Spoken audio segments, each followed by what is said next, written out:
నమస్తే ఫ్రెండ్స్, నేను మీ Paddu. Welcome to our channel garden tales. ఈరోజైతే నేను నా కనకాంబరం మొక్కలన్నింటికి కూడా ఎలాంటి ఫెర్టిలైజర్స్ ఇస్తాననేది మీకు చూపిస్తానండి. వచ్చేది సమ్మర్ కాబట్టి, ఎలాగో కనకాంబరం పూల సీజనే కాబట్టి, అలాగే మనం సమ్మర్కి అనుకూలంగా ఉండే ఫెర్టిలైజర్స్ ఇచ్చుకుంటే మొక్కలు చాలా హెల్తీగా ఉంటాయన్నమాట. సమ్మర్లో వెట్గా ఉండే ఫెర్టిలైజర్సే ఇవ్వాలండి, అంటే లిక్విడ్ ఫెర్టిలైజర్సే ఇవ్వాలి. డ్రైగా ఉండేవి పౌడర్స్ అవేమి ఇవ్వకూడదు అనమాట. అంటే తొందరగా డైల్యూట్ అవ్వవు. మొక్కలకు కూడా ఈ లిక్విడ్ ఫెర్టిలైజర్స్ ఇవ్వడం వల్ల చాలా హెల్తీగా ఉంటాయండి. చూసారు కదా, ఇవి కనకాంబరాల కోసం మాత్రమే కేటాయించిన కుండీలు కాదు. మీరు నా ఛానల్ని కనుక ఫాలో అయ్యే వాళ్ళైతే మీకు ఖచ్చితంగా తెలుస్తుందండి. ప్రీవియస్గా వీటిలో ఒక 4 days ముందు వరకు కూడా చామంతి మొక్కలు కూడా ఉండేవి కదా, వాటన్నింటినీ తీసేసిన తర్వాత ఇప్పుడు ప్రజెంట్ కనకాంబరం మొక్కలు అయితే ఇలా ఉన్నాయన్నమాట. చూసారు కదా, ఒక్కొక్క మొక్కకి ఎన్నెన్ని పూలు వచ్చినాయో. పూలు ఈ విధంగా అందంగా పూయాలంటే వచ్చేది ఎలాగా సమ్మర్ కాబట్టి, సమ్మర్కి తగ్గట్టుగానే మనం కేర్ అనేది తీసుకోవాలండి. నేను ప్రీవియస్గా కనకాంబరం పూల గురించి డీటెయిల్గా ఒక వీడియో అయితే అప్లోడ్ చేశాను. దాని కింద ఒక సిస్టర్ నాకు కామెంట్ చేశారండి, ఎక్కువగా ఫ్లవరింగ్ రావట్లేదు, దానికోసం ఏం చేయాలని చెప్పేసి. నేను ఈ వీడియోలో మీకు ఎలాంటి ఖర్చు లేకుండా నా కిచెన్ నుంచి ఏదైతే వేస్ట్ వస్తుందో దాని నుంచే నేను ఫెర్టిలైజర్స్ ఏ విధంగా తయారు చేసుకుంటాను అనేది మీకు చూపిస్తానండి. ఓవరాల్గా వ్యూ అయితే ఇలా ఉంటుందన్నమాట. ఒక కనకాంబరం మొక్కలకనే కాదండి, నా టెర్రస్ పైన ఉన్న ప్రతి ఒక్క చెట్టుకి అలాగే పాదులకు కూడా ఈ ఫెర్టిలైజర్స్ అయితే ఇస్తానన్నమాట. సమ్మర్కి అయితే సమ్మర్కి అనుకూలంగా, అలాగే రైనీ సీజన్ అయితే దానికి అనుకూలంగా ఇస్తూ ఉంటానన్నమాట. ఈ వీడియోలో ఆ 3 రకాల ఫెర్టిలైజర్స్ ఏంటనేది నేను మీకు క్లియర్గా చూపిస్తానండి. దయచేసి వీడియోని చివరి వరకు చూడండి. మీకు నచ్చితే ఖచ్చితంగా లైక్ చేసి ఫాలో కొట్టి మన ఛానల్ని సబ్స్క్రైబ్ చేసుకోండి. అలాగే ఈ వీడియో చూసిన తర్వాత మీ మనసులో ఏమనిపించిందో నాకు ఖచ్చితంగా కామెంట్ చేయండి. మీ విలువైన టైంని నాకు కేటాయించి ఈ వీడియో చూసి కామెంట్ చేస్తే ఖచ్చితంగా మీరు మొక్కలు పెంచుకునే వాళ్ళు అయితే మాత్రం మీకు ఖచ్చితంగా మంచి ఇన్ఫర్మేషన్ అయితే అందజేస్తానండి. ఎందుకంటే నేను ముందే మెన్షన్ చేశాను, ఒక్క రూపాయి కూడా ఖర్చు లేకుండా ఇంట్లో ఉన్న వాటితోనే ఫెర్టిలైజర్స్ తయారు చేస్తానన్నమాట. అదేంటనేది చూపిస్తాను.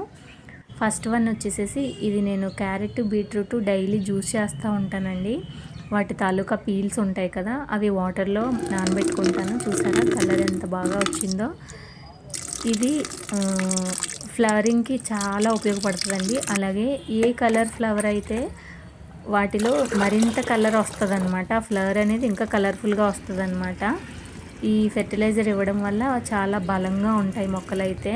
చూసారు కదా, ఈ క్యారెట్ బీట్రూట్ పీల్స్ నానబెట్టి అదొకటి ఇస్తానండి. ఇదేంటంటే ఉల్లిపాయలు, బంగాళదుంపలు, అలాగే ఏదైతే రోజువారీగా నేను కిచెన్లో ఏదైతే వాడతానో అవన్నీ కూడా మార్నింగ్ నానబెట్టేసి ఈవినింగ్ వదిలేసి నెక్స్ట్ డే మార్నింగ్ ఇస్తానన్నమాట. అందులో ఎప్పుడైనా వీలైతే ఒక గుడ్డు పగలగొట్టి వేస్తూ ఉంటాను. చూసారు కదా, ఇలాగా అందులో గుడ్డును పగలగొట్టిన తర్వాత అందులో వాటర్ వేసి చెత్తని సపరేట్ చేసేసానండి. ఈ లిక్విడ్ తయారైంది కదా, దీన్ని కూడా మనం మొక్కలకి ఇచ్చేసుకోవడం. నీకు మొన్న చెప్పే నా కంప్లైంట్ ఉందని. లాస్ట్ అండ్ ఫైనల్ ఏంటంటే అది చాలా హెల్దీ అండి, నిజంగా అదైతే మంచి రిజల్ట్ ఉంటుంది. ఇది చూసారు కదా, ఇది వాటర్, బియ్యం కడిగిన వాటర్ అండి. మన ఇంట్లో రోజు రైస్ కడుగుతూ ఉంటాం కదా, అందులో ఒక 2 rupees బ్రూ ప్యాకెట్ తీసుకొని దానిని లిక్విడ్లో కలుపుకొని అది డైరెక్ట్గా మొక్కలకి ఇచ్చినట్లయితే మరింత బాగా పోస్తాయన్నమాట.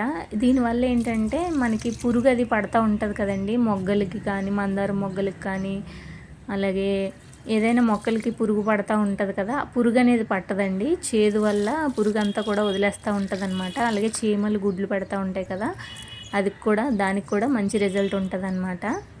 ఇలాగా ఈ 3 రకాల ఫర్టిలైజర్స్ మీరు కానీ మీ మొక్కలకి ఇచ్చుకున్నట్లయితే మీ మొక్కలు చాలా బాగా పోస్తాయన్నమాట. ఇప్పుడైతే నేను కనకాంబరాలని హార్వెస్ట్ చేసేస్తున్నాను. మనం ఏంటంటే పూలు ఎక్కువగా ఉన్నాయని అలా చూసుకొని ఉండిపోతూ కోయడం మానేస్తే ఫ్లవరింగ్ అనేది తగ్గిపోతూ ఉంటుందండి. మనం ఎప్పటికప్పుడు పూలు కోసుకునే కొద్దీ ఇంకా వస్తూ ఉంటాయి అన్నమాట కొత్త కొత్త చిగుర్లు. చూసారు కదా, ఈ విధంగా అయితే పూలని హార్వెస్ట్ చేసేసుకోవాలి. అలాగే హార్వెస్ట్ చేస్తున్నప్పుడు మనకి ఇంకా లాస్ట్లో అయిపోతుంది, ఫ్లవరింగ్ అంతా అయిపోయింది అనేదానికి ఉంటుంది కదా, ఆ వెన్ను చూసారా, ఫ్లవరింగ్ అయిపోయిన వెన్ను ఉంది కదా పక్కన, దాన్ని వెంటనే తీసేయాలండి. ఫ్లవరింగ్ అయిపోయింది అనిపించినప్పుడు ఇంకా అది మనకు పనికిరాదనమాట. దానిలో సీడ్స్ ఉంటాయి. మనకి చిన్న మొక్కలు కావాలనుకుంటే మట్టిలో పెట్టుకోవచ్చు, లేదంటే బయట పాడేసుకోవచ్చు. కానీ ఆ వెన్నుని తీసేయడం వల్ల దాని పక్కన ప్లేస్లో 2-3 కొత్తగా స్టార్ట్ అవుతాయి అన్నమాట. ఫైనల్గా నా హార్వెస్ట్ అయితే ఇదండి ఈరోజు. చూసారా, మందారాలు ఇంకా కనకాంబరాలు ఇవన్నీ కూడా నేను దేవుడికి పెట్టుకోవడానికి, అలాగే కొన్ని నాకు తలలో పెట్టుకోవడానికి వాడుకుంటానన్నమాట. డైలీ నేను పూలు కొనుక్కునే పని లేకుండా ఈ విధంగా నా టెర్రస్ పైన నేను పండించుకుంటాను. ఈ వీడియో కనుక మీకు నచ్చినట్లయితే ఖచ్చితంగా లైక్ చేసి మన ఛానల్ని సబ్స్క్రైబ్ చేసుకోండి.